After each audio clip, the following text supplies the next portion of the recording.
بسم اللہ الرحمن الرحیم۔ حضرت ام سلمہ رضی اللہ تعالی عنہ، ان کے شوہر حضرت ابو سلمہ رضی اللہ تعالی عنہ بہت شاہ سوار آدمی تھے۔ غزوہ بدر اور احد میں شریک ہوئے تو غزوہ احد میں کچھ زخم لگے، جن زخموں کی وجہ سے شہادت کا رتبہ حاصل کیا۔ جب شہادت ہوئی، ان کی وفات ہو گئی، حضرت ام سلمہ رضی اللہ تعالی عنہ بہت پریشان ہوئیں کہ یہ غربت میں، حالت مسافرت میں، کہ بقیہ رشتہ دار تو مکہ مکرمہ میں تھے، شوہر کے ساتھ یہاں پہ آئی تھیں، تو اب میرا کیا ہوگا؟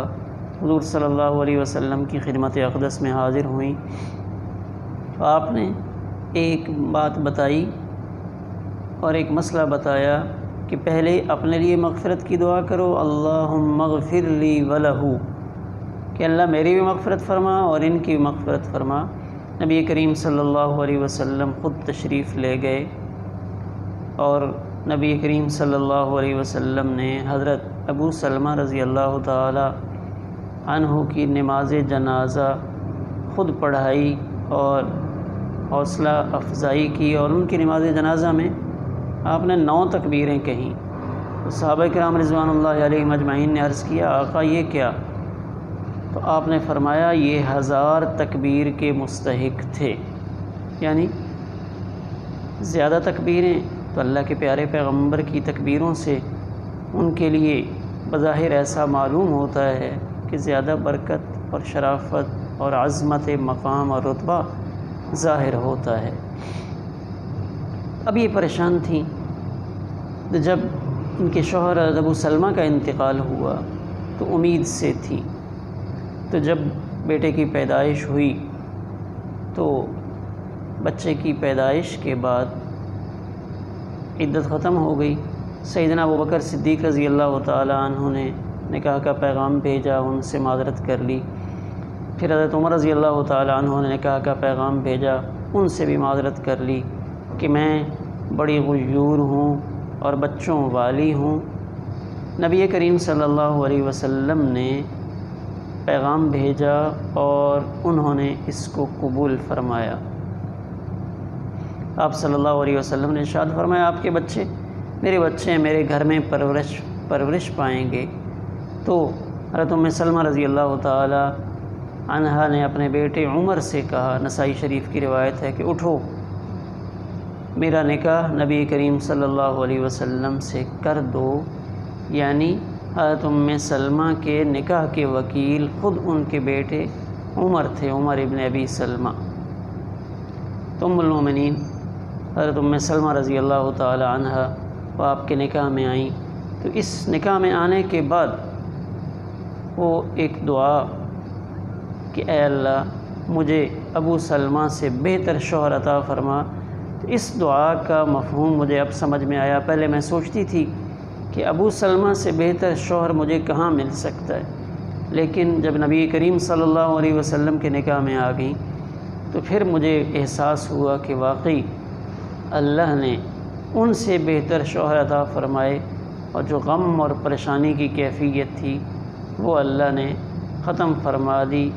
یعنی سن 4 ہجری میں نبی کریم صلی اللہ علیہ وسلم کے نکاح میں آئیں اور بہت سارے مواقع پہ انہوں نے بڑی سمجھداری کا ثبوت دیا۔ خاص طور پہ ایک واقعہ جو کتابوں میں نقل کیا جاتا ہے کہ جب صلح حدیبیہ ہوئی اور صلح حدیبیہ کی ساری شرطیں بظاہر مسلمانوں کے خلاف جا رہی تھی، تو نبی کریم صلی اللہ علیہ وسلم نے احرام کھولنے کا اور سر منڈوانے کا حکم دیا، قربانی کر لیں۔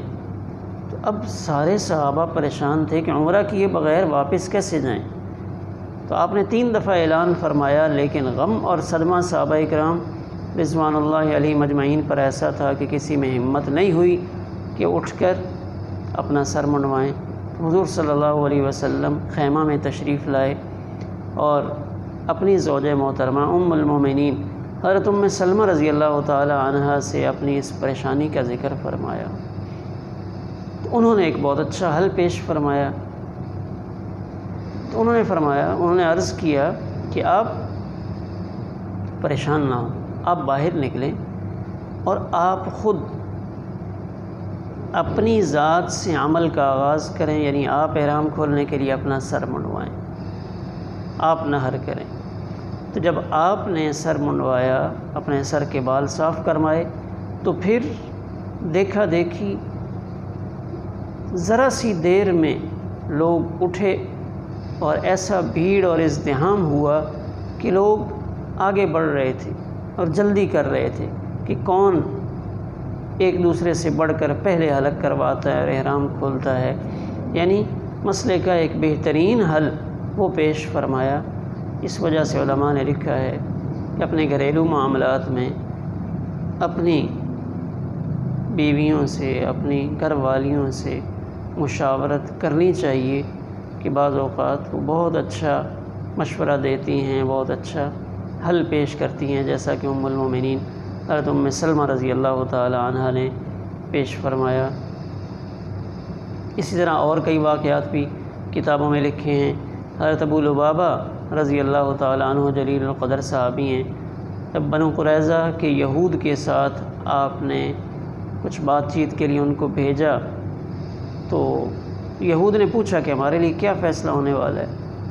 انہوں نے اشارے سے کہہ دیا کہ تمہیں قتل کر دیا جائے، یعنی گردن پہ ہاتھ چلا کر اشارہ دیا کہ تمہارے لیے قتل کا فیصلہ ہو رہا ہے۔ تو اب حضرت ابو لبابہ رضی اللہ تعالیٰ عنہ بہت پریشان ہوئے کہ میں نے اللہ کے پیارے پیغمبر کا راز فاش کر دیا ہے۔ تو اپنے آپ کو واپس آ کر مسجد نبوی شریفہ کے ستون کے ساتھ باندھ لیا کہ یہ چونکہ بڑا جرم ہے، اللہ کے پیارے پیغمبر کا راز میں نے فاش کیا ہے، تو اب اس کی سزا مجھے ملنی چاہیے یا معافی اللہ کی طرف سے ملنی چاہیے۔ تو چونکہ خود باندھا تھا تو اللہ کے پیارے پیغمبر صلی اللہ علیہ وسلم نے ارشاد فرمایا کہ ٹھیک ہے، اب جب اللہ کی طرف سے فیصلہ آئے گا تبھی تمہیں کھولا جائے گا۔ تو انہوں نے اپنے آپ کو ستون کے ساتھ باندھا۔ رات کو نبی کریم صلی اللہ علیہ وسلم ام المومنین حضرت ام سلمہ رضی اللہ تعالی عنہ کے گھر میں تھے۔ تو آپ جب بیدار ہوئے تو آپ مسکرا رہے تھے۔ ام المومنین نے عرض کیا اللہ آپ کو ہمیشہ مسکراتا رکھے، کیا ہوا؟ تو ام المومنین نے نبی کریم صلی اللہ علیہ وسلم نے ارشاد فرمایا کہ اللہ نے ابو لبابہ کی توبہ قبول فرما لی۔ ام المومنین نے عرض کیا کہ میں ان کو بتاؤں؟ تو آپ نے فرمایا بتا دو۔ تو انہوں نے کھڑکی میں سے ابو لبابہ ان کو آواز دی کہ ابو لبابہ اللہ نے آپ کی توبہ قبول کر لی ہے۔ بس یہ خوشی کی خبر سن کر پورا مدینہ وہ اکٹھا ہو گیا کہ ابو لبابہ کی توبہ، اس کی قبولیت کا اعلان اللہ کی طرف سے کر دیا گیا ہے۔